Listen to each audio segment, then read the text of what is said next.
je m'appelle Nadine Arnaufi, je suis donc bénévole dans une association qui s'appelle Lire et faire lire.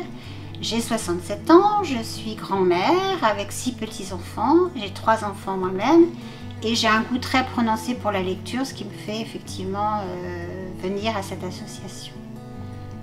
D'accord. Est-ce que vous pouvez présenter brièvement l'association dans laquelle vous avez choisi de vous investir? Voilà. Alors, Lire et faire lire, c'est une association intergénérationnelle qui permet à des personnes d'un certain âge, en principe à partir de 50 ans, de donner aux enfants le goût de la lecture et de partager la lecture et de leur donner envie de lire, tout simplement. Alors, est-ce que vous pouvez nous raconter comment ça se déroule une journée pour une bénévole de Lire et faire lire quand vous êtes en activité? Alors, c'est pas vraiment une journée, c'est un moment. Ça dure 1 heure. Je fais une lecture au collège de Marolles-en-Brie, qui est le village où j'habite.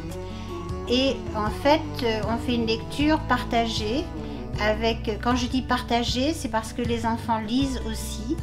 Et avec une classe qui s'appelle la classe Ulysse, qui est une classe particulière. Ulysse, ça veut dire Union locale d'insertion scolaire.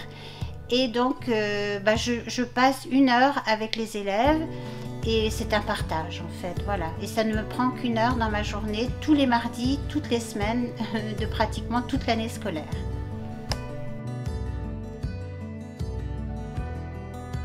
Alors, on a constaté que la crise Covid a été un frein pour pas mal d'associations. Alors, comment avez-vous adapté vos activités durant cette période? Eh bien, écoutez, c'est simple, moi j'ai fait de la visio. C'est-à-dire que même à mon âge, j'ai essayé de savoir comment on pouvait faire et j'ai continué en visioconférence, enfin oui c'est un bien grand mot, mais en visio, mes lectures avec le collège. Et tous les mardis, à la même heure, on se branchait et on était en visio. Je voyais les élèves qui eux me voyaient, j'étais chez moi et ça se passait très très bien. Est-ce que vous avez un souvenir particulier à nous partager depuis que vous êtes sur cette mission? Alors, c'est une anecdote assez rigolote, c'est-à-dire que c'était une de mes premières lectures et j'avais des élèves de 3e, des garçons, donc qui venaient vraiment un petit peu en traînant des pieds. Je ne les connaissais pas vraiment. Et je me souviens d'avoir vu un gamin devant moi et qui soufflait, qui avait l'air de dire qu'est-ce qu'elle vient faire, ça m'intéresse pas, et qui s'est posté devant moi en me disant oh la lecture, moi j'aime pas la lecture, ça me barbe. Et j'ai dit c'est pas grave, tu écoutes et on en reparlera. Et en fait c'est un gamin, je crois que c'est celui qui a été le plus motivé après, qui écoutait la lecture, les mains comme ça et qui écoutait la lecture, qui a acheté des livres et qui m'en parlait, c'est-à-dire qu'il venait me dire à la fin des interventions de lecture ce qu'il avait lu, ce qu'il avait acheté. Et en fait, ça a duré quelques mois, je vous parle de ça, ça a duré quelques mois, mais pour moi c'était vraiment, même si on en sauve entre guillemets qu'1 ou 2 ou 3, c'est déjà énorme. Alors, depuis combien de temps vous êtes sur cette mission?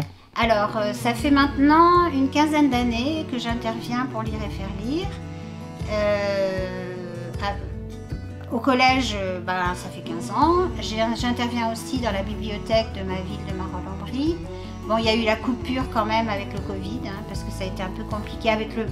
Lire avec le masque, c'est quand même un peu compliqué pour des enfants qui ont besoin de voir dans votre visage des expressions de peur, de joyeux, enfin de plein de choses. Les expressions passent par le visage. Quand on a le masque, c'est un peu compliqué.